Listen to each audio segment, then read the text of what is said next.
Buen día, compañeros. Mi nombre es José Marcos García Olmino y el día de hoy yo les voy a dar lo que es una pequeña introducción a lo que son los puertos input y output o puertos de entrada y salida. Para comenzar, nosotros debemos de saber qué es un puerto de entrada y salida. Y bueno, un puerto de entrada y salida de una computadora es una interfaz o un punto de conexión entre la computadora y sus dispositivos periféricos. Algunos de los periféricos, por mencionar, puede ser lo que es el mouse, el teclado, el monitor o la pantalla, una impresora, las bocinas que conectamos una unidad flash USB.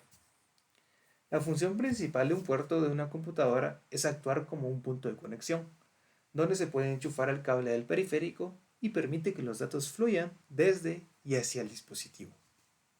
Como podemos observar en la imagen, pues aquí se ven varios tipos de puertos. Pues el primero es un puerto pues, de color azul, que es lo que viene siendo un puerto VGA. El siguiente es un puerto HMI. El siguiente es un puerto Ethernet. Los siguientes dos son puertos USB. Y por último tenemos lo que son puertos jack. Estos vienen siendo algunos de los puertos más comunes que nosotros podemos encontrar en una computadora. Aunque el puerto VGA ahora ya no se... Por ejemplo, mi laptop pues ya no trae ese puerto porque ya poco a poco se han ido descontinuando eh, esa interfaz. Por ejemplo, los monitores ahora ya no traen lo que es ese puerto, sino que traen más que todo un puerto HMI, un puerto USB o un puerto tipo C para que podamos transmitir nuestra pantalla, ¿verdad?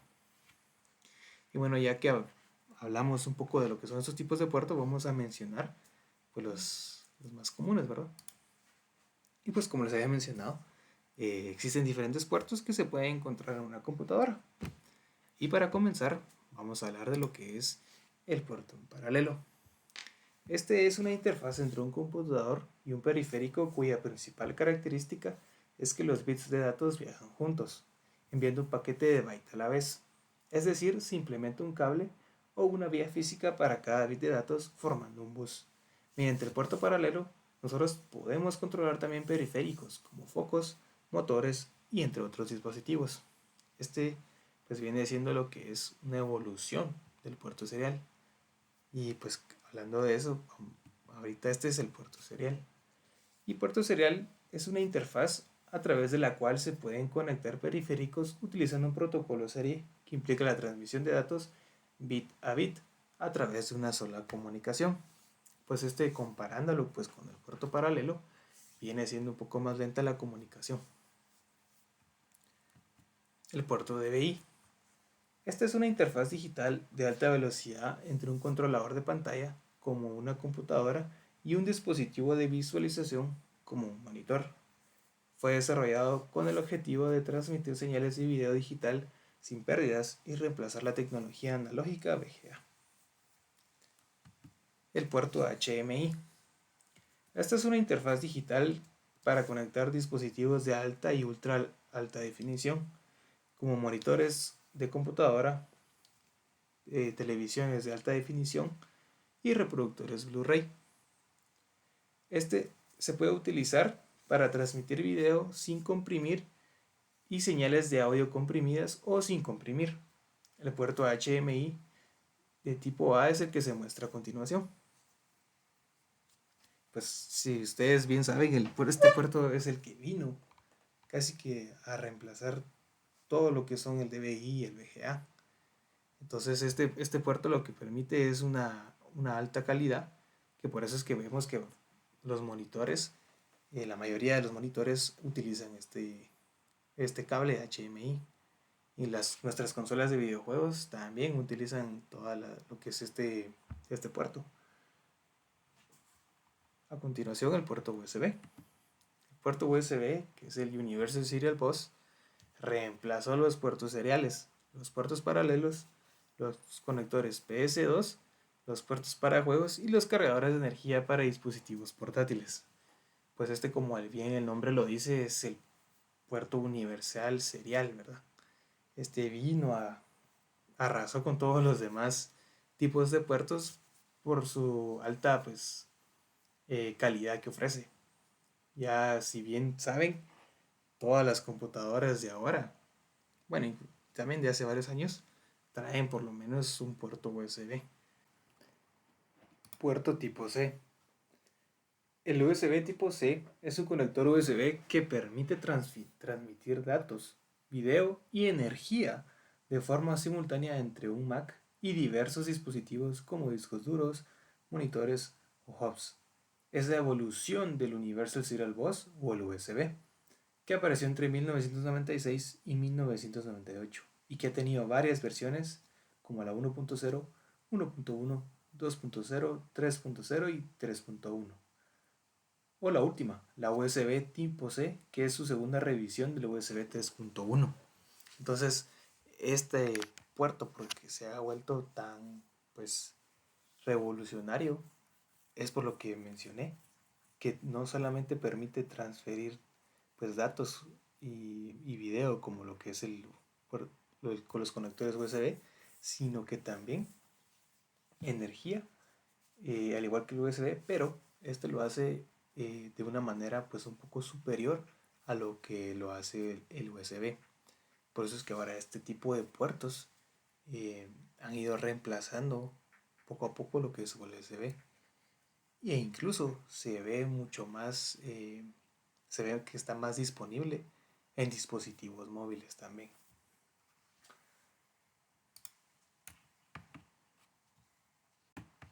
El puerto Ethernet. Este nos sirve para conectar dispositivos a una red de área local que sería siendo una red LAN o una red de área amplia, una red WAN, por cable, lo que nos permite comunicarnos entre sí a través de un protocolo. Y pues un protocolo es un conjunto de reglas, un lenguaje común o un lenguaje de red común. Pues bueno, este puerto lo que hace es que nos permite tener acceso y conexión también pues a lo que es el internet, ¿verdad? Teniendo este puerto y teniendo una conexión directa a otro dispositivo que no sea pues inalámbrica, sino que alámbrica en este caso, permite tener también lo que es una reducción en la latencia y pues dependiendo también de la longitud del cable, eso también entra en juego. Lo recomendable es no tener pues un cable tan largo, una conexión tan larga, porque ahí ya se empieza a ver lo que es pues un poco más de latencia y pues en otros casos viene siendo un poco más lento y pues puede llegar a ser que también haya eh, interferencia si es que el cable no está pues debidamente protegido, si es que está alrededor de más dispositivos pues que le puedan causar interferencia o si está pues pegado a cosas metálicas, ¿verdad? Y por último lo que es el puerto jack, que este es el conector de audio analógico de señales pues analógicas y que se utiliza para conectar micrófonos y otros sistemas de señal analógica a dispositivos electrónicos, sobre todo audio. Pues este es el puerto pues de los más comunes que podemos encontrar y que se encuentra tanto en computadoras como en consolas de videojuegos también y también dispositivos móviles. Y bueno, ya que hablamos un poco de algunos puertos USB, ¿verdad? Unos puertos de entrada y salida, tenemos que entender cómo es que funciona todo esto, cómo el sistema operativo logra administrar lo que son los diferentes periféricos que van conectados a nuestra computadora. Y bueno, pues para ver eso tenemos que saber del sistema de entrada y salida. Uno de los trabajos más importantes de un sistema operativo es administrar varios dispositivos de entrada y salida, incluidos mouse, panel táctil si es una laptop, unidades de disco y muchos dispositivos más. Este sistema de entrada y salida pues posee un mecanismo eficiente para administrar todos los dispositivos de entrada y salida. Antes de comenzar a hablar de este mecanismo, tenemos que hablar de lo que es el controlador de dispositivos. Cualquier dispositivo que esté conectado a la computadora usa un enchufe y un enchufe para conectarse entre sí. Este se comunica con la CPU en binario.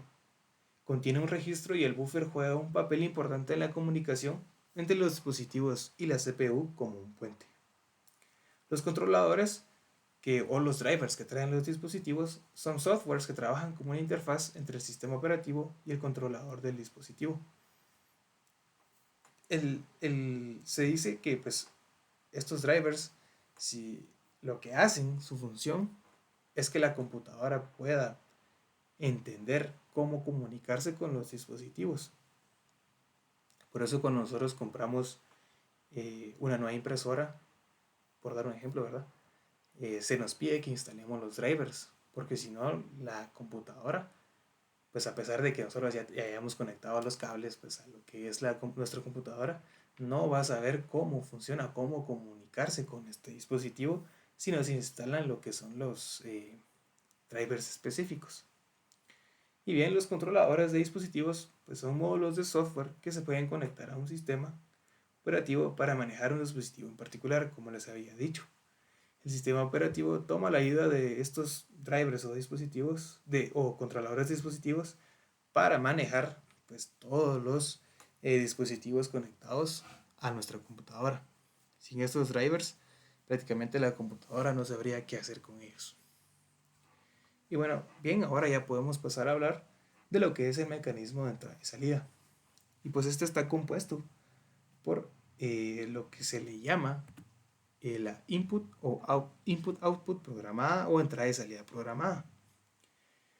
El procesador ejecuta un programa que le otorga control directo de la operación de entrada y salida, incluida la detección del estado del dispositivo, el envío de un comando de lectura o el envío de un comando de escritura y la transferencia de datos.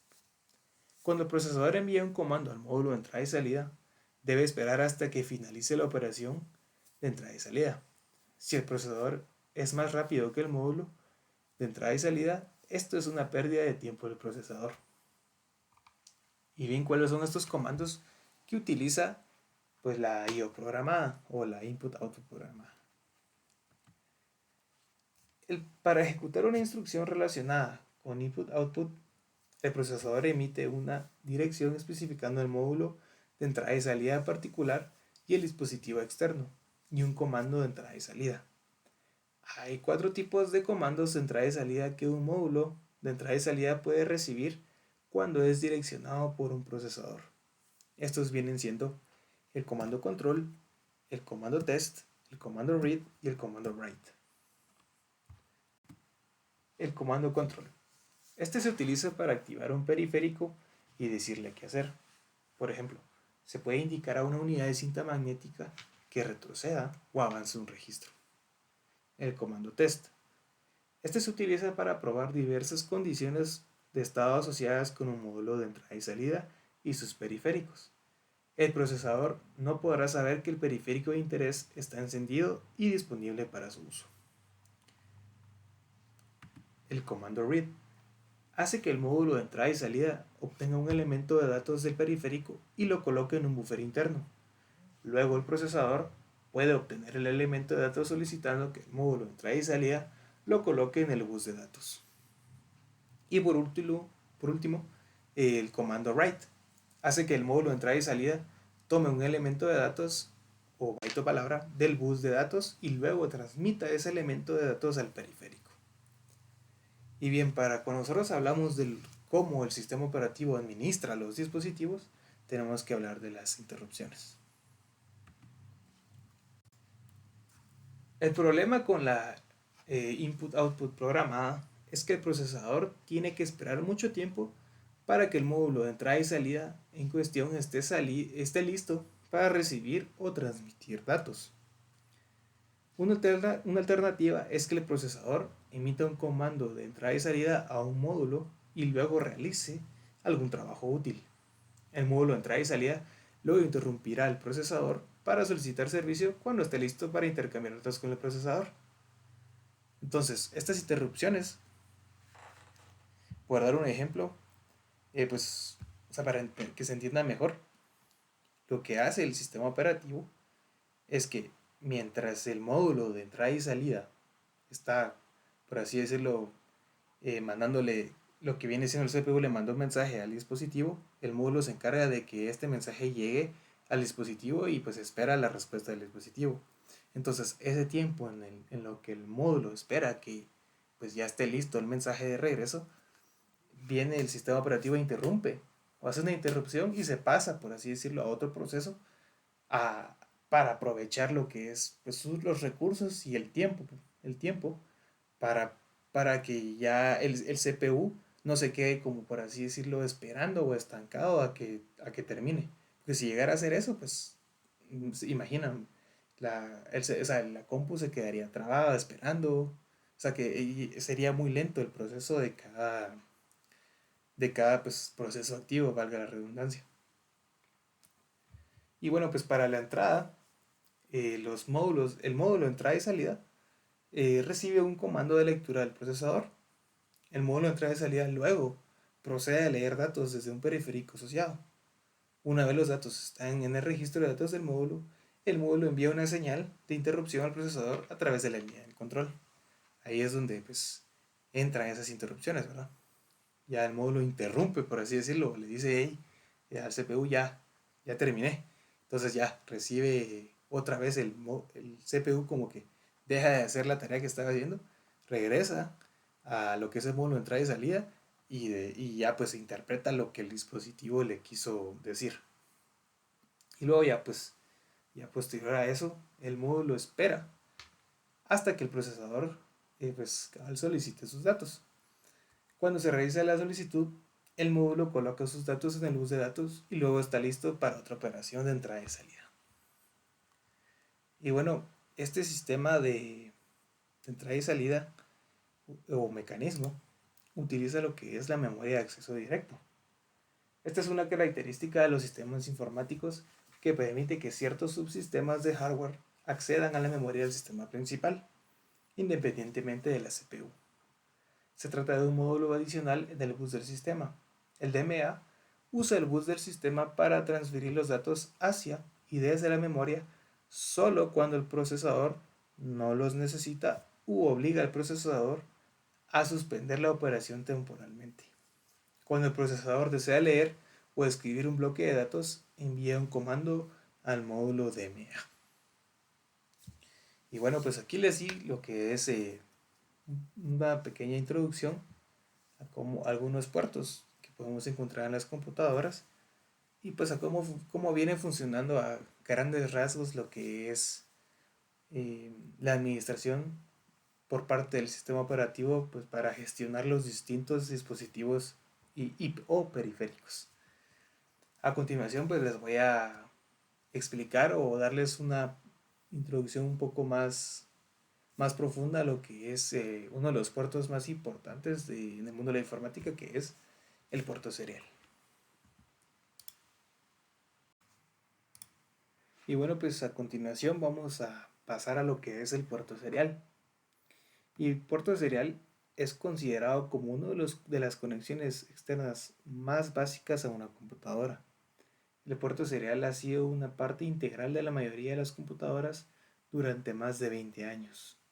Aunque muchos de los sistemas más nuevos han eliminado por completo el puerto serie o el puerto serial a favor de las conexiones USB. La mayoría de dispositivos, pues algunos, eh, bueno, no la mayoría, sino algunos, utilizan todavía lo que es puerto serial, lo que viene siendo impresoras y cámaras digitales. Pocas computadoras tienen más de dos puertos seriales ahora. Y pues bien, como les había mencionado anteriormente, el USB vino pues a reemplazar lo que viene siendo el puerto serial debido pues a la gran velocidad de transmisión de datos que nos ofrece. El nombre serie proviene del hecho de que un puerto serie serializa datos, es decir, toma un byte de datos y transmite los 8 bits del byte uno a la vez. La ventaja es que un puerto serial solo necesita un cable para transmitir los 8 bits, mientras que un puerto paralelo, viene siendo su evolución o su opuesto, necesita 8. Pero la desventaja es que se tarda pues 8 veces más en transmitir los datos que si este tuviera 8 cables. Pero los puertos seriales reducen los costos de cable y hacen que los cables sean más pequeños debido a que pues solo utilizan un único cable. Y pues nosotros cuando hablamos de lo que es el puerto serial, es importante mencionar el protocolo RS-232. Y bien, ¿qué significa el RS-232? ¿Y qué es el protocolo RS-32? Pues bien, el RS-32 nos dice que los estándares de transferencia de datos son desarrollados pues, por la Asociación de la Industria Electrónica, EIA. Pues esta asociación eligió el prefijo RS que denota un estándar recomendado y todos los estándares de IA comienzan con estos caracteres.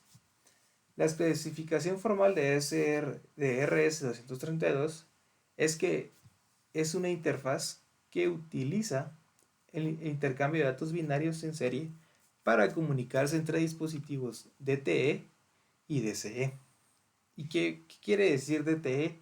Pues DTE es el acrónimo de Data Terminal Equipment y DCE representa Data Communication Equipment. Pero pues, ¿qué significan estos términos? Pues bien, el término DTE se refiere a equipo terminal de datos, como en su traducción a español, y es un equipo que convierte información en señales y viceversa. El término DCE se refiere, en su traducción a español, a equipo de comunicación de datos y está conectado al computador. Uno de los ejemplos más básicos de estos tipos de equipos define una computadora como un dispositivo DTE con un módem que cumple la función DCE. El módem modula datos de una microcomputadora, en este caso DTE, y los envía a través de una conexión telefónica. La comunicación en serie se implementa mediante la transmisión de datos en serie entre el DTE y el DCE. Por ejemplo, el DTE puede enviar los datos binarios en serie que luego por ejemplo, un módem responde enviando otra serie de datos binarios al dispositivo DTE. El protocolo RS-232 especifica el modo de operación, los estándares eléctricos, la cantidad de bits y los niveles de voltaje que se utilizan al transferir datos entre un DTE y un DCE. Y bien, pues este protocolo es una interfaz serial popular que se usa para conectar pues, computadoras o dispositivos periféricos para que pues, haya pues, comunicación entre ellos, entre el periférico y la computadora. Este protocolo transmite datos de cables que emplean niveles de señal que difieren del estándar de 5B para minimizar la interferencia de la señal. Este realiza una transmisión asíncrona a una velocidad constante que se sincroniza con el nivel de la señal del pulso de inicio. Las distancias de hasta 20 metros son el límite para una transferencia de datos fiable mediante la interfaz RS-232. Y bien, los dispositivos de comunicación serie que utilizan conectores de tipo D o 25 pines para sus conexiones cableadas.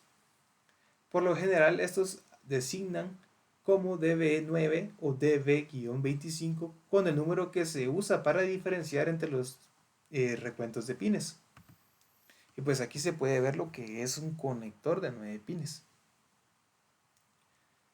Y más adelante vamos a explicar qué significa pues cada pin o qué es lo que hace. Y bien, los nombres de varios fabricantes pueden reemplazar lo que es este DB, que es para cómo se identifican estos conectores, en sus especificaciones. Estos enchufes contienen pines con cada pin numerado y etiquetado en lo que es en la documentación. Y bueno, pues aquí como pueden ver, se ve lo que es un pin macho, que está pues mapeado diferente a lo que es un pin hembra. Entonces el protocolo RS-232 utiliza un puerto serie de 9 pines que puede tener conectores macho o hembra. La versión más reciente del protocolo se conoce como RS232C. El RS232C conserva las características del anteriormente mencionado RS232, pero utiliza 25 pines en lugar de un pinout serial de 9 pines. Ya sea que se use una configuración de pines serial de B9 o una conexión de 25, solo se requieren 3 de los pines para conectar los dispositivos terminales. Bien, aquí pueden ver lo que es el conector de 25 pines, que también pues ahorita vamos ya, primero quería enseñarles los dos conectores y posteriormente ya explicarles y qué significan todos estos nombres raros que se ven acá. Por ejemplo, el Protected Ground, el Transmit Data Line, el Receive Data Line, Request to Send, Clear to Send, Data Set Ready, Signal Ground, Data Carrier Detect, reservado, reservado, no está asignado, Secondary DC, Secondary CTS, Secondary TXD, Transmit Clock, Secondary RxD, Receiver Clock, Local Loopback, Secondary RTS, Data Terminal Ready, Remote Loopback, Ring Indicate, Data Rate Detect, Transmit Clock y el Test Mode. Bueno, pues ahorita ya vamos a explicar lo que es pues cada pin. Y bueno, el Protected Ground lo que viene siendo pues la conexión a tierra. Esta señal está conectada a la conexión a tierra del chasis de conector metálico. El tierra común es un nivel de voltaje de referencia cero para todas las señales del control. El TXD, que viene siendo para transmitir datos de DTE a DCE. Este significa que es el bit de transmisión. El RxD, que es este de acá, viene siendo el que envía datos de DCE a DTE. Este es el pin de recepción, es al revés del TXD. El DTR, este es un pin que está DTE que está listo para aceptar una solicitud. Este viene siendo la terminal de datos listo, que se puede ver por acá. El DCD, que significa detección de portadora de datos, quiere decir que el DCE acepta una portadora de un DTE ubicado en una ubicación remota. Que el DCD se puede ver por acá. El DCR, el Dataset Ready, que ese es el DCE que está preparado para enviar y recibir la información. Entonces el DCR es este de acá, el data. No, disculpen, DCR. Acá está. Dataset Ready. El RI, que viene siendo indicador de timbre, detecta el tono de timbre entrante en la línea telefónica o en la línea pues que se ve en el pin del conector de 25 pines. El RI se encuentra por acá, Ring Indicate. El RTS, que viene siendo la solicitud de envío, llamada de DTA para que el DCE envíe los datos. El RTS. RTS, Request to Send. Y luego está el RTR, listo para recibir. El DTE está preparado para recibir datos provenientes de DCE. Y por último el CTS, el Clear to Send. El DCE está listo para aceptar datos provenientes del DTE mediante este pin. Estas señales son las RS232 primarias, pero el protocolo también permite señales secundarias. Incluyen DTE secundario, RTS, TCD, TXD y RxD. Las señales secundarias se utilizan para conectar opcionalmente equipos DTE y DCE. Y bueno, pues para estos puertos seriales o los cables seriales existen algunas diferentes conexiones. Vamos a hablar de la primera, que es la conexión de módem nulo. Los módems nulos permiten la comunicación en serie entre los dispositivos DTE y DCE. Un pinout de modem nulo RS232 vincula el pin TX de un conector macho con el pin RX en un pues, conector hembra RS232 y el pin de macho RX con el pin TX de la hembra. Como se puede observar aquí en la imagen, el TX de lo que viene siendo la hembra va conectado con el pin RX macho. Y aquí la entrada de la hembra, que viene siendo el 2, el RX, viene estando conectado con el macho del cable serial. Y usando pues este protocolo se pueden conectar dos computadoras que no tienen modems usando un cable de modem nulo. Esto destaca uno de los usos originales del protocolo RS232, que se desarrolló para permitir que las máquinas de teletipo se comuniquen entre sí a través de uso de modems. Y por último tenemos la conexión de cable directo. El otro tipo de cable el otro tipo de conexión de RS232 es el cable directo.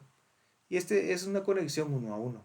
Transmite un pin de un dispositivo que está conectado al pin de transmisión de otro dispositivo.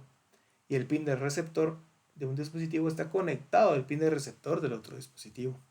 Como se puede ver pues en la imagen. Si se dan cuenta, el RX va con el RX del macho.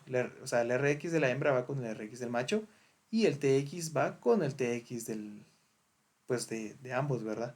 Que es diferente a como viene siendo el conexión de modem nulo. Acá es como, si se dan cuenta acá, sí es como igual e igual, o sea, TX a TX y RX a RX.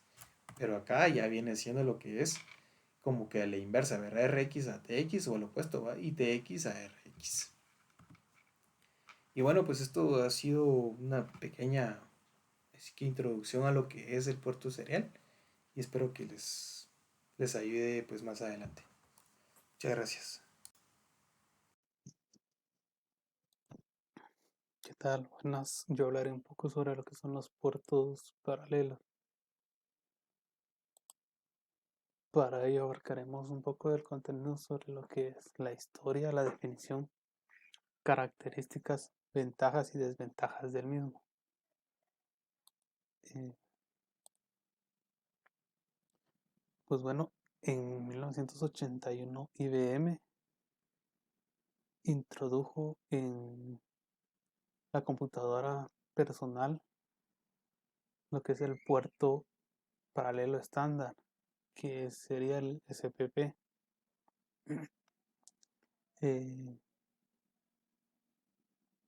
se incluyó como alternativa a un mejor rendimiento para una impresora,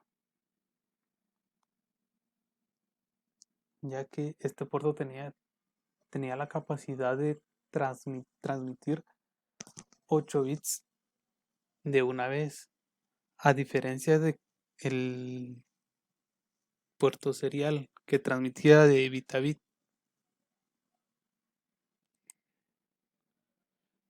que es un puerto paralelo. Es un conector o interfaz de comunicación entre una PC y un periférico. Estos puertos suelen ser físicos, conectores que permiten el intercambio de datos, aunque también hay puertos virtuales mediante software.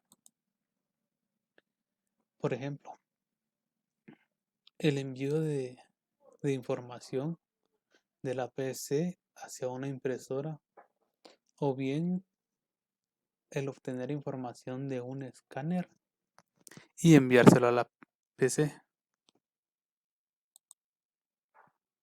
Algunas características es que permite el envío y la recepción de información. Está formado por alrededor de 25 conductores.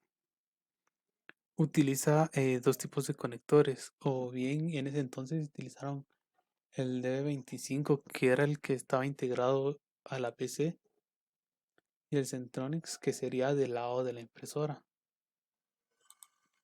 Este sería un ejemplo del puerto al el cual iba integrado dentro de la PC. Y este sería el puerto que iría hacia la impresora. Ahora bien, eh, en este diagrama podemos ver las líneas de transmisión que tenía el puerto paralelo. Tenía 8 líneas de transmisión, tanto de emisión como de recepción de, de datos, así como también, si se pueden dar cuenta, las flechas nos indican eh, el rumbo hacia donde se dirige la información. Por ejemplo, el strobe, que era uno de los más importantes, que era el que prácticamente nos permitía o no eh, imprimir. Entonces, cada vez que necesitábamos imprimir, el strobe tenía que mandar la señal para que la impresora eh, empezara a funcionar. El autofeed lo que nos indicaba eh, era que cuando venía un salto de línea, la impresora tenía que hacer ese cambio automático para iniciar en una nueva línea. Este sería de recepción, el de error. Y por ejemplo, si eh, a la hora de estar imprimiendo se trababa una hoja, este le mandaba una señal a la PC para informarnos del problema. El init, este era de emisión de información, entonces este lo que permitía era reiniciar el- la impresora. Este pin que era el select también era de emisión y lo que permitía era hacer un cambio entre un modo offline u online.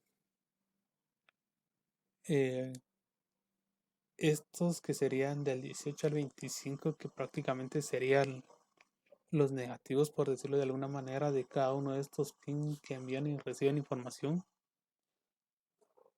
El ACK, que este nos informaría cuando la impresora ya recibió la información. El BISI, que nos sería también de recepción, que nos informaría o mandaría una señal a la PC indicando si tiene demasiado trabajo o si tiene demasiados documentos en cola y ya no puede recibir eh, más información. El paper end, que también sería de recepción hacia la PC, este nos enviaría una señal, por decirlo así, que nos indicaría que la impresora ya no tiene papel para seguir imprimiendo. El selecting, que también sería de recepción para la PC, este nos enviaría el estado en el cual se está trabajando la impresora, que era lo contrario a este, ya que en el pin 17, que era el select, nosotros le indicábamos en qué modo queríamos que trabajara. En cambio, en este, él nos está indicando el modo en el cual está trabajando. Bien, además, si podemos dar cuenta sobre la línea que tiene algunos nombres de los pines, esto nos indicarían que estarían trabajando con un pulso negativo. Bien, ahora sobre la evolución de estos puertos, existen 4. El puerto paralelo estándar, que sería el SPP. Este fue diseñado para trabajar de forma bidireccional, aunque a la hora de la implementación simplemente se quedó eh, en forma unidireccional, ya que al el principal propósito del puerto paralelo era la comunicación entre la impresora, entonces no se tenían la necesidad de hacerlo bidireccional. Ya en el puerto paralelo PS2, acá ya fue un pequeño cambio o una evolución ya al tenerlo ya como bidireccional. Entonces esto ya nos permitía tanto la recepción como la emisión de datos.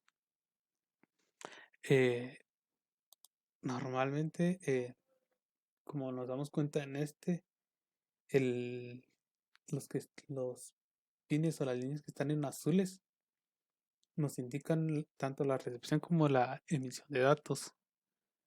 Pero ya en la versión PS2 teníamos la opción, o se tenía la opción más bien dicho, de utilizar los pines del 18 al 25 para datos, lo cual nos permitía tener una comunicación full duplex. Tanto el envío como la recepción de datos de forma eh, simultánea, por decirlo así.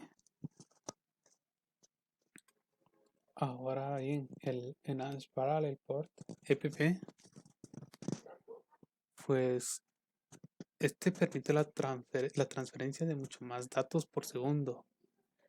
Este fue diseñado básicamente para los dispositivos que no fueran impresoras, que querían ser conectados a este puerto,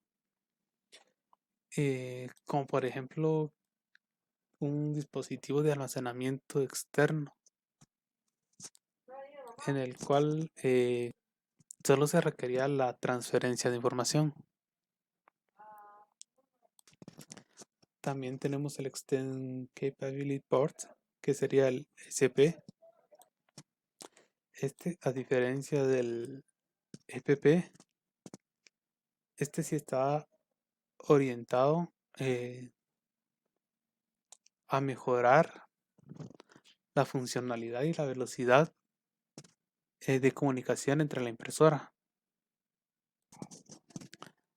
Bien, ahora aquí tenemos lo que es una línea de tiempo en la cual vemos la evolución que tuvo durante los años. Por ejemplo, en 1981, cuando se lanzó por primera vez el puerto paralelo, que fue desarrollado por IBM, este era unidireccional y en su primera versión mantenía una tasa de transferencia de 150 kilobits por segundo. Ya en 1987 lanzaron la versión PS2 de igual forma por IBM. Este ya tenía el cambio que era bidireccional, pero aún seguía manteniendo la tasa de transferencia de 150 kilobits por segundo. En 1994, que fue lanzado el FB, que este fue desarrollado por Intel, Sharecom y Zenith Data System. Este era bidireccional y esta ya tenía una mayor tasa de transferencia que llegaba a los 2 megabits por segundo, que este era el que anteriormente decía que era únicamente para envío de datos. Este era el SP, que también fue lanzado en el mismo año, que este fue por Hewlett Packard y Microsoft. Este también era bidireccional y también tenía una tasa de transferencia de 2 megabytes por segundo. Este era el que solo estaban trabajando para mejorar la comunicación entre la PC y la impresora. Bien, ahora algunas ventajas de este tipo de puerto, que era enviar 8 bits a la vez. Entonces esto aumentaba la velocidad de transferencia a diferencia del puerto serie que enviaba un bit a la vez. También tenemos, debido a que teníamos más bits enviados a la vez, tenemos una mayor velocidad de transferencia. Ahora, una desventaja que tiene este es el hecho de que eh, su implementación salía mucho más cara, ya que necesitaba más cables para poder eh, realizar sus funciones. A diferencia, bueno, que el puerto serial, que tenía únicamente 2 cables y que sale mucho más barato. Bien, ahora hablaremos un poco de lo que es el puerto serial USB. Para ello abordaremos algunos temas como lo es la historia, definición, características, estándares, tipos, ventajas y desventajas del mismo. Bueno, USB data aproximadamente de 1994. Esta interfaz fue creada por IIBAT de Intel y USB-IF. Antes de su lanzamiento en 1996, existieron algunas versiones previas, como la 0.7 y 0.8 de 1994, 0.9 de 1995, 0.00 de agosto de 1996, pero la versión eh, oficial que se lanzó fue la versión 1.0.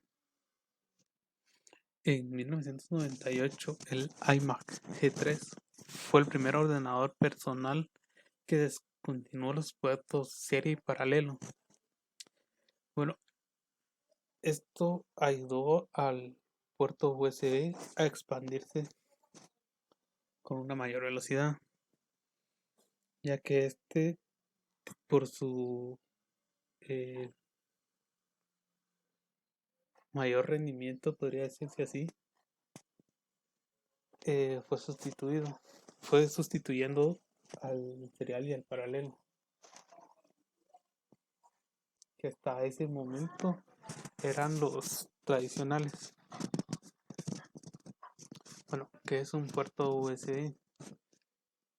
El USB o puerto serial universal es un protocolo usado para conectar periféricos a un ordenador. Básicamente se trata de un puerto estandarizado para que este pueda ser usado por varios tipos de elementos de hardware.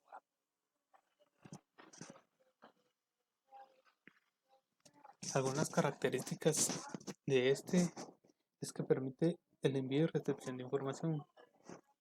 Cada puerto permite conectar hasta 127 dispositivos externos. Cuenta con tecnología de plug and play. Esto nos quiere decir que no necesitamos reiniciar un dispositivo a la hora de conectar, lo que nos facilita bastante las cosas, ya que si se necesitara estar reiniciando un dispositivo cada vez que se conecta uno nuevo, se perdería demasiado tiempo y podría dañarse también el equipo al estar reiniciándolo demasiado.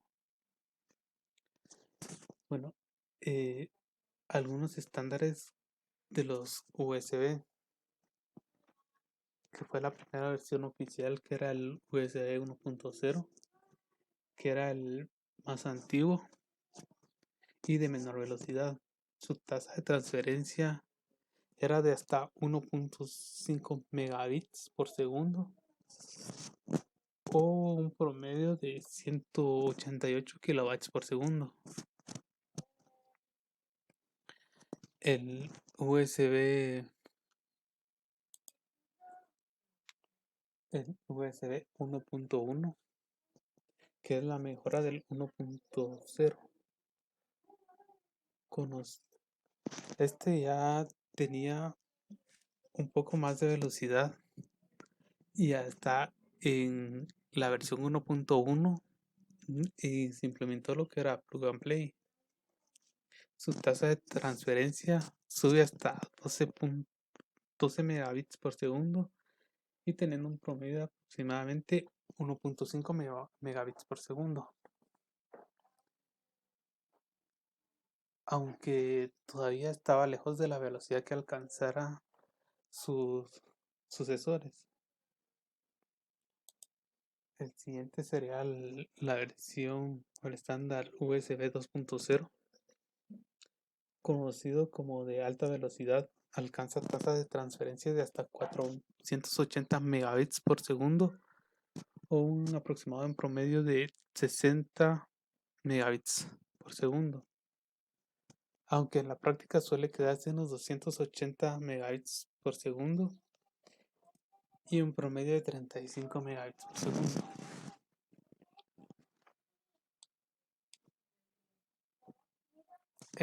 Este es el estándar más extendido. En su momento fue el estándar más extendido en su momento y cuenta con 2 líneas de datos y 2 líneas de alimentación de alta velocidad. También puede cargar dispositivos a 2.5 watts de potencia. El USB 3.0, que también se llama de super alta velocidad y tiene una tasa de transferencia de hasta 4.8 gigabits por segundo o un promedio de 600 megabits por segundo. Este tiene alrededor de 10 veces la velocidad del anterior, que era el 2.0, ya que el anterior tenía una tasa de transferencia en teoría de 60 megabits por segundo. Y el 3.0 llega a 600 megabits por segundo. Luego está el 3.1. A este se le denomina de super alta más o super speed y duplica la velocidad de su predecesor con una tasa de transferencia de hasta 10 gigabits y 1.25 gigabits por segundo. Este es el que suele ser utilizado por los conectores de tipo C que vamos a explicar un poquito más adelante. Luego está el USB 3.2. Este se presentó en febrero del 2019 y este será capaz de ofrecer una tasa de transferencia de 20 gigabits por segundo o un promedio de 2.5 gigabits por segundo.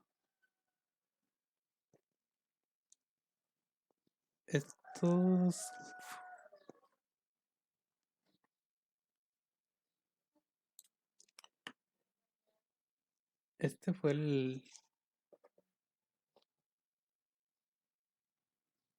fue utilizado prácticamente en el año 2020.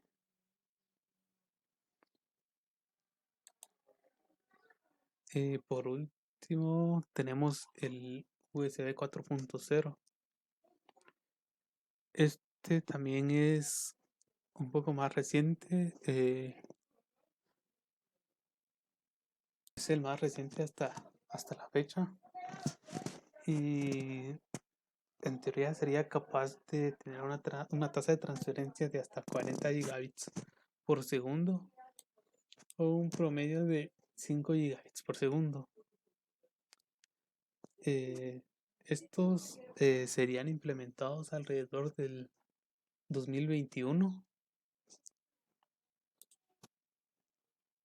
Bien, ahora tenemos una pequeña imagen sobre los tipos de conectores que hay sobre las USB y tanto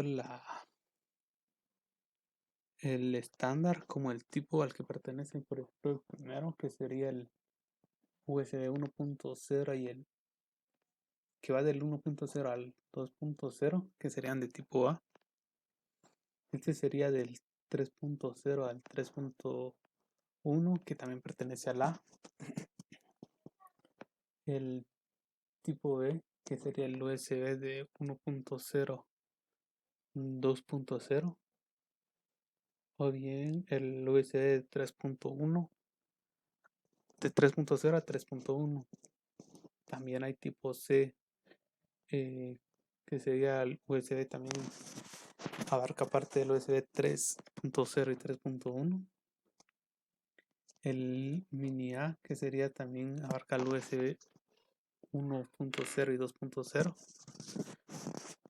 El mini B que sería el USB 1.1 y hasta el 2.0. Micro A que sería el USB 1.0 al 2.0. Micro B que sería el que también sería USB desde el 1.0 al 2.0. Y también el micro E también abarca parte del 3.0 y 3.1.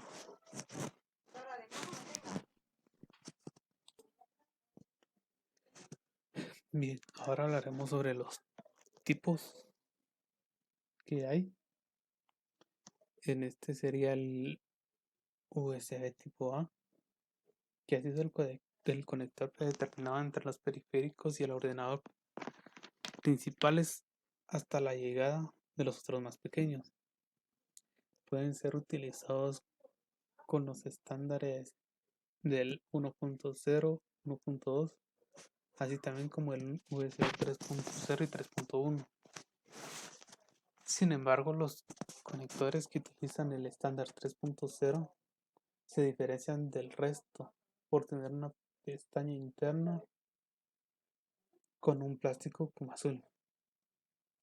Por lo tanto, si el puerto USB no tiene ese plástico como azul, es una versión como que anterior.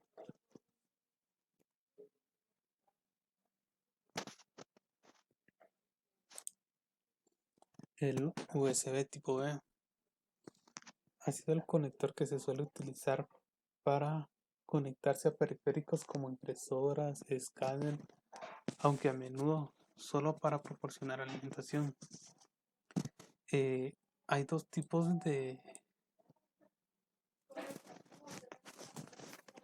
diferentes de conectores de tipo B.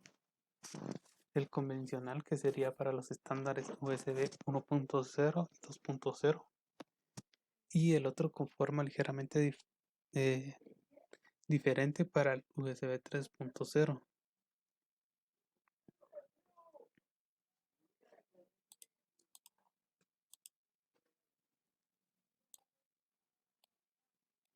Ahora bien, el USB tipo C es el tipo de conector más moderno y es el sucesor del micro USB. Se caracteriza por ser completamente reversible, por lo que puede conectarse siempre por cualquiera de sus lados. Esto también son los conectores utilizados por Thunderbolt 3, un estándar alternativo al HDMI. Ahora tenemos lo que es el mini USB. Fue el primer tipo de USB que se redujo de tamaño para conectar a periféricos más pequeños. fue bastante utilizado por cámaras de fotos y móviles, especialmente en el modelo Mini B.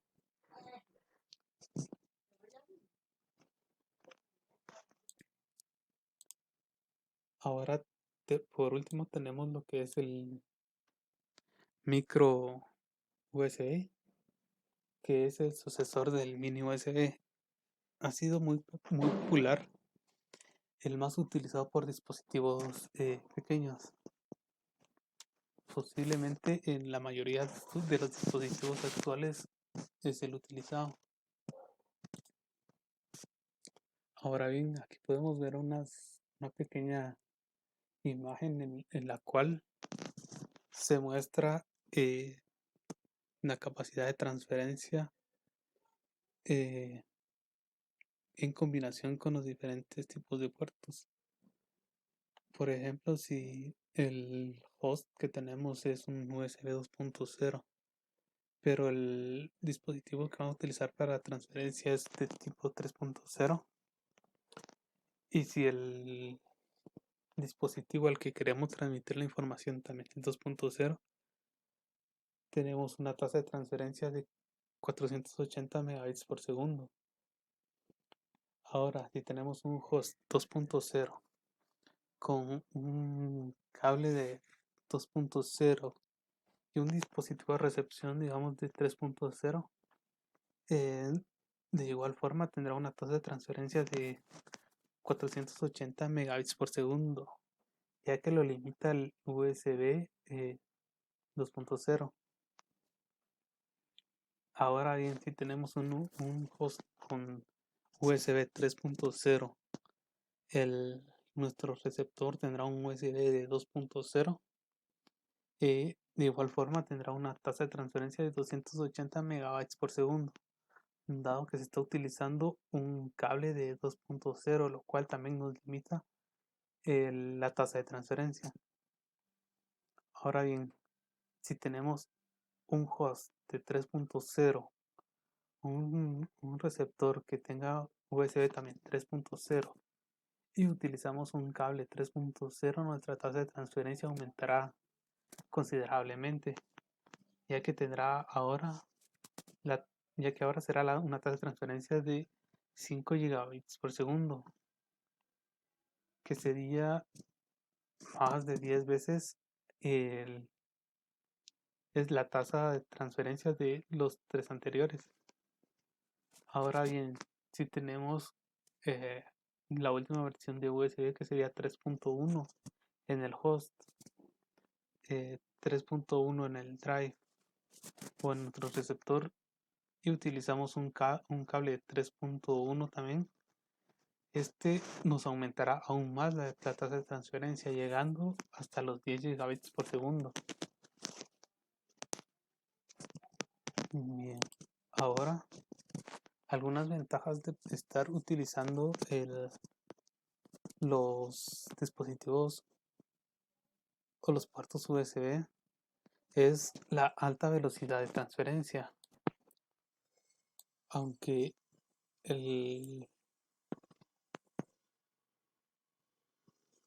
aunque más rápido que los puertos en serie son los puertos en paralelo, la tasa de transferencia de estos era apenas de 150 kilobits por segundo en la primera versión lanzada, y que fue aumentada después en el FP y SP a 2 megabits por segundo, en comparación a la primera versión de USB, que su velocidad de transferencia fue de 12 megabits por segundo, que aumentó hasta 480 megabits por segundo con la USB 2.0, y que siguió aumentando hasta el 3.1, que como vimos ya es una tasa de transferencia realmente alta, llegar ya hasta los gigas de transferencia.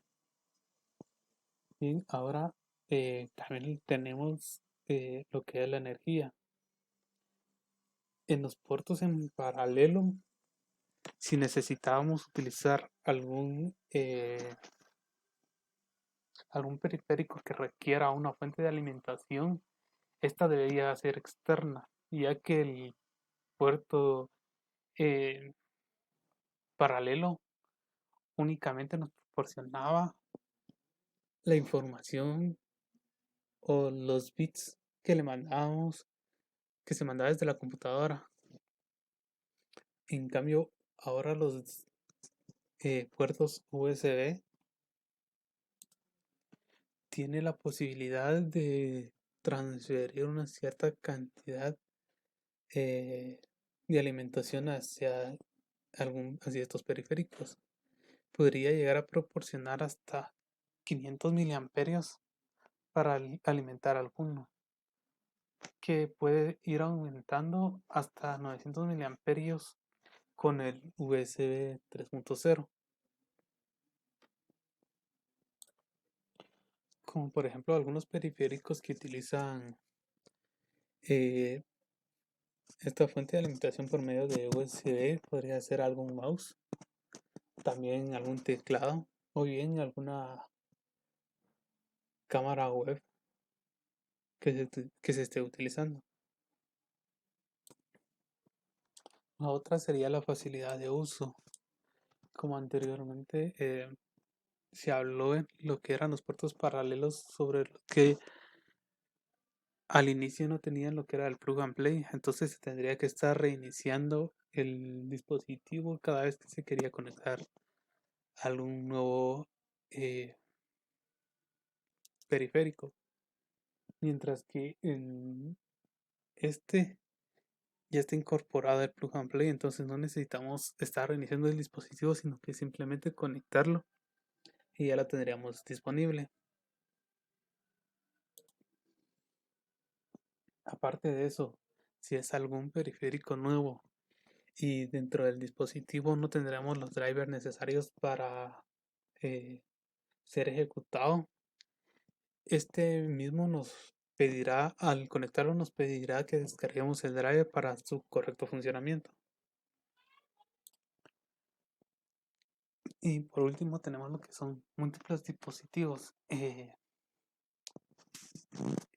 eh, anteriormente con lo que eran los puertos, por ejemplo, los paralelos, eh, solo se tenía la posibilidad de conectar un dispositivo a una entrada, mientras que con los puertos USB nos proporciona una mayor ventaja, ya que podemos conectar hasta 127 dispositivos a partir de un solo controlador, aunque ahora la mayoría trae más de tres puertos USB. Tenemos esa ventaja, o se tiene la ventaja de poder conectar a partir de un solo puerto varios dispositivos. Bien, ahora vamos a hablar un poco sobre las desventajas de estos puertos. Eh, y bueno, algunos problemas se presentan con los alargadores de USB. Por ejemplo, los problemas de alimentación en controladores. En esto tenemos en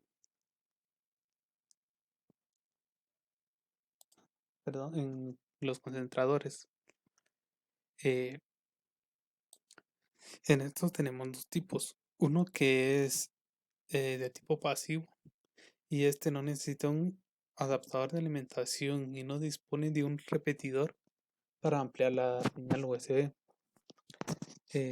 Por lo tanto, este tiene una longitud máxima de transferencia de hasta 5 metros. Mientras que los cables con repetidor puede tener una mayor longitud que llegaría hasta los 24 metros. Si necesitamos algo mayor a esto, se tiene que tener el cuidado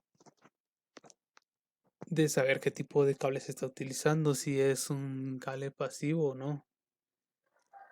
Ya que si no tenemos si es un cable pasivo y necesitamos ampliarlo con un cable más, a una longitud superior de los 5 metros, la señal de este podría llegar degradado y eso causaría problemas, ya que no obtendríamos la información de forma correcta. Eh, prácticamente llegarían corruptos todos los datos que se envíen. Otro sería lo que sería el cable corto. Perdón, sería el segundo sería un cable roto. Bueno, si el cable está roto, lo primero que se haría sería conectarlo directamente a la computadora para ver si lo reconoce y determinar si el cable es demasiado largo y podría darnos problemas de alimentación, que era lo que anteriormente hablábamos. Y el ordenador reconoce el dispositivo, entonces tendríamos que analizar la conexión y cambiar el cable por uno nuevo. Ahora bien, tenemos también lo que es problemas de alimentación. En esto también tenemos dos tipos, que sería el alimentado y el no alimentado. Los más comunes son los alimentados, con un concentrador no alimentado. Los dispositivos que toman la alimentación del concentrador USB comparten una sola fuente de alimentación, con lo que a veces se puede superar la cantidad de dispositivo disponible desde una sola conexión desde la USB. Y aquí al final el- los puertos USB tienen una cierta capacidad de alimentación nada más. Y si conectamos demasiados dispositivos o dispositivos que requieran demasiado corriente, podríamos estar sobrecargando los puertos y podría eh, generar problemas más grandes si los forzamos. Ahora bien, aquí hay unas referencias a las páginas en las cuales me basé para hacer la presentación. Y eso sería todo. Gracias. Hola a todos. El día de hoy vamos a hablar un poco acerca sobre lo que es un API REST. Básicamente el fundamento de lo que conlleva usar un API REST, lo que lo compone. Para entender básicamente este concepto de API REST, primero tenemos que entender qué es lo que significa API y por consiguiente lo que significa REST. Comprender este es importante, ya que esa tecnología es utilizada para facilitar la comunicación entre una aplicación backend y diferentes formas de presentaciones frontend, que es básicamente lo que el cliente ve. Es decir, que si nosotros estamos adentrándonos en el mundo del cual es el desarrollo de software, es fundamental conocer este concepto. Bueno, ahora abordaremos en parte lo que concierne al tema de lo que en sí significa API o API. Las APIs permiten que sus productos y servicios se comuniquen con otros, sin necesidad de saber cómo están implementados. Esto simplifica el desarrollo de las aplicaciones y permite ahorrar tiempo y dinero. Las APIs otorgan flexibilidad y simplifican el diseño, la administración y el uso de las aplicaciones. Y además también estas ofrecen oportunidades de innovación, lo cual es ideal al momento de diseñar herramientas y productos nuevos. O en cualquier caso también gestionar actuales funcionamientos. A veces las API se consideran como una especie de contratos con una documentación que representa un acuerdo entre ciertas partes o entre ambas partes. Si una de las partes envía una solicitud remota con, no sé, una cierta estructura en particular, esa misma estructura determinará cómo responderá el software de la otra parte. También permiten la colaboración entre el equipo comercial y el de TI, ya que simplifican la forma en que los desarrolladores integran los elementos de las aplicaciones nuevas en una arquitectura actual.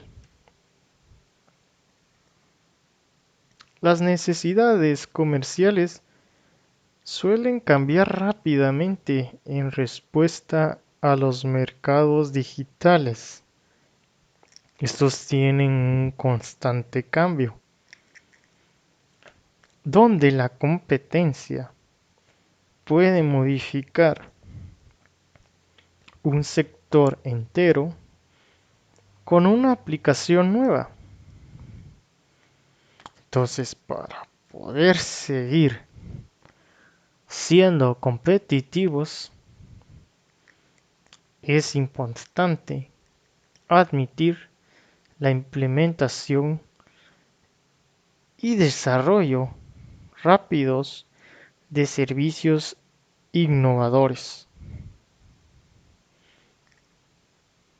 El desarrollo de aplicaciones nativas de la nube es una forma identificable de aumentar la velocidad de desarrollo y se basa en la conexión de una arquitectura de aplicaciones de microservicios a través de las API.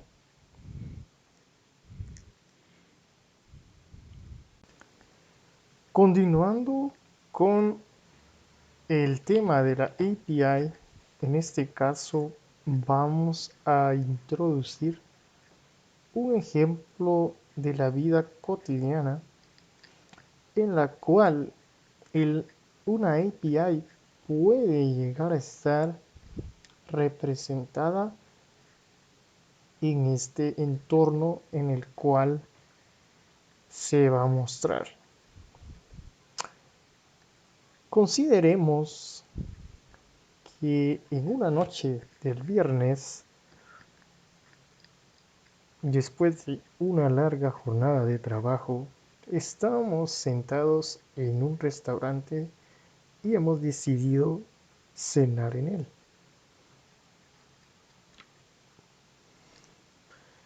Entonces, el primer paso que va a suceder es que nosotros vamos a entrar al lugar, vamos a buscar una mesa disponible y enseguida es muy probable de que en la mesa se encuentre el menú. Nosotros como consumidores empezaremos a buscar la necesidad que satisfaga, en este caso nuestra hambre, en una selección de que nos provee el restaurante a través de su menú. Pasa un cierto tiempo y se nos acerca uno de los empleados que trabaja en el restaurante. En este caso es la mesera o mesero, el cual su función en este caso será tomar los requerimientos de lo que nosotros necesitamos. En este caso sería tomar nuestra orden.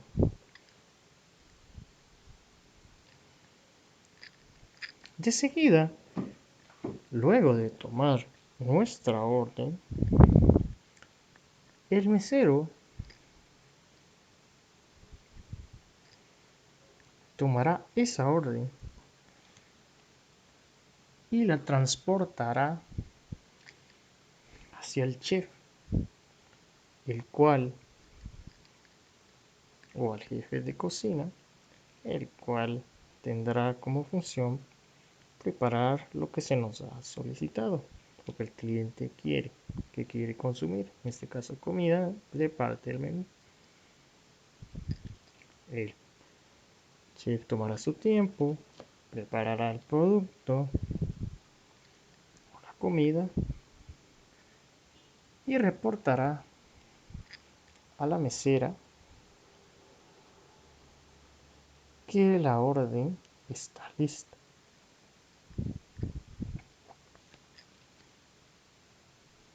Y enseguida la mesera verificará la orden del pedido, la mesa, hacia dónde está destinado a llegar la comida. En este caso es donde se encuentra o nos encontramos nosotros esperando que nuestra comida llegue a nuestra mesa, en este caso la solicitud. Entonces la mesera llevará nuestra comida a nuestra mesa.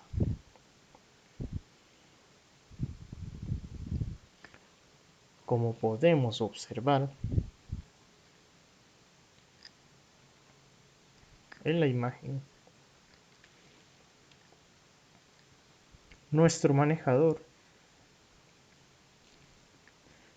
o en este caso nuestra API, será el mesero. Podemos tomar del lado izquierdo lo que viene siendo una especie de front o cliente, el cual es el que solicita, y internamente del lado derecho tenemos lo que es el servicio de backend. Y básicamente este sería un ejemplo de la vida real en el cual nosotros podemos relacionar el funcionamiento bastante básico de lo que es una API.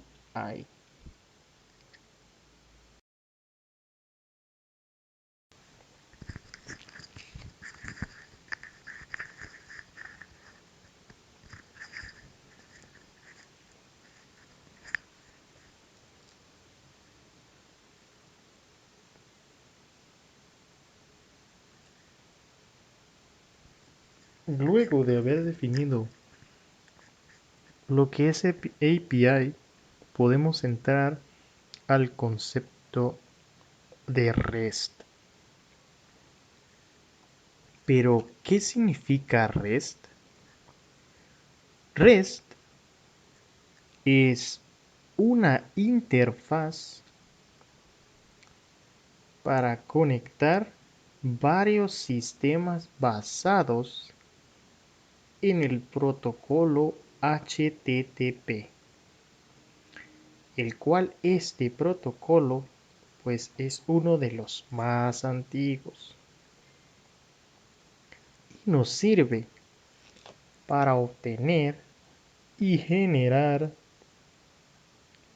datos y operaciones,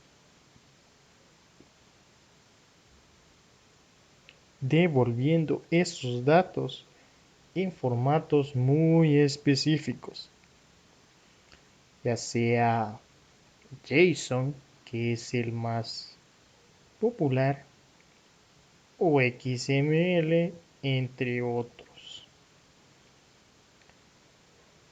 Como mencionamos anteriormente, pues el formato actual más usado es el formato JSON,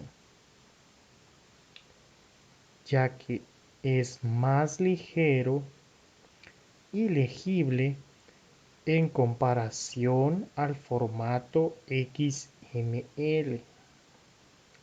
Elegir uno será cuestión de la lógica y necesidad de cada proyecto. Ahora, ya teniendo el concepto de lo que viene siendo una API y lo que viene siendo REST, también vamos a agregar la definición e unión de estos dos conceptos que en sí forman lo que es API REST. En nuestra pantalla podemos ver un gráfico el cual representa en su base gráficamente cómo es que se corresponde o cómo interactúa mediante una interacción de un cliente el funcionamiento entre un cliente y servidor mediante una REST API. En este caso, el modelo.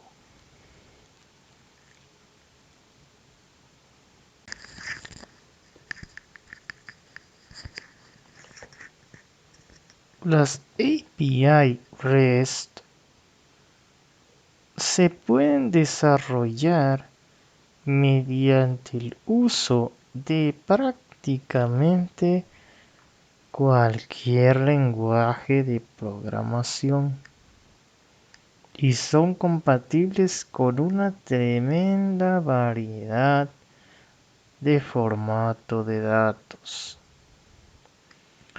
El único requisito es que se ajusten a los 6 principios del diseño de REST, el cual también son conocidos como restricciones de arquitectura. Número 1. Para que pueda cumplir con el primer principio es que la interfaz sea uniforme. Todas las solicitudes de API para el mismo recurso deben ser iguales. independientemente de la procedencia de la solicitud. La API REST debe asegurarse de que el mismo dato con el nombre o la dirección de email de un usuario pertenezca a un único identificador uniforme de recurso, el cual se le denomina URI. Los recursos no deben ser demasiado largos, deben contener toda la información que el cliente pueda llegar a necesitar.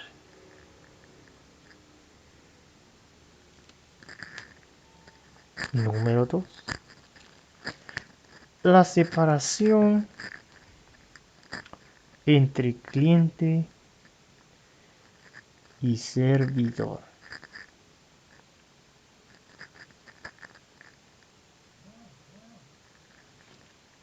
En el diseño de API REST,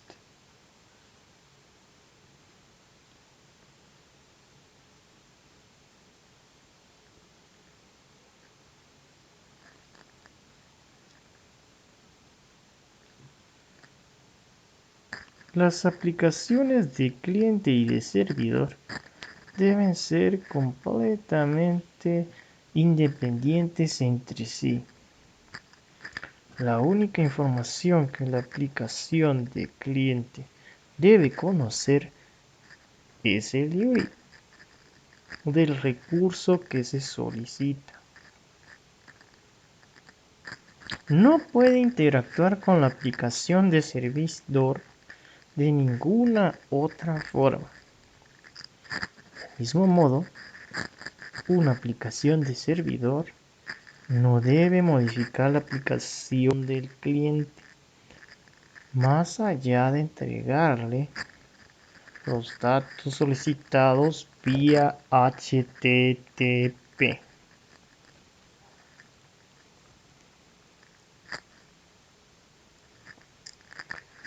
Número 3. Sin estado. Las API REST son sin estado. ¿Qué quiere decir esto? Que significa que cada solicitud debe incluir toda la información necesaria para procesarla. Dicho de otras palabras, las API REST no requieren ninguna sesión de enlace del servidor. Las aplicaciones de servidor no pueden llegar a almacenar ningún otro dato relacionado con una solicitud de cliente.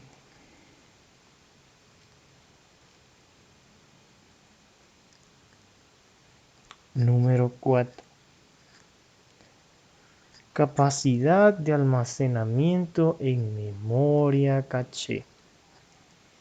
Siempre que sea posible, los recursos deben poder almacenarse en la memoria caché, ya sea en el lado del cliente o el servidor. Las respuestas de servidor también necesitan contener información de sí. El almacenamiento en memoria caché está permitido para el recurso entregado. También tenemos como número 5 la arquitectura de sistema de capas. En las API REST, las llamadas respuestas pasan por diferentes capas. Como regla general, no debes suponer que las aplicaciones de cliente y de servidor se conectan directamente entre sí. Puede haber una serie de muchos intermediarios diferentes en el bucle de comunicación entre las mismas.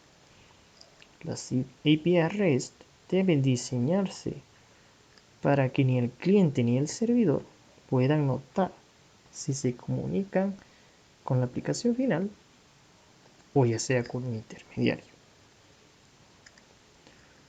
Y como por última opción tenemos el código bajo demanda.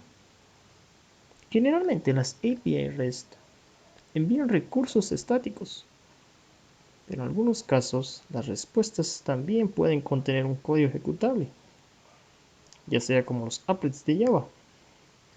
En estos casos, el código solo debe ejecutarse bajo cierta demanda.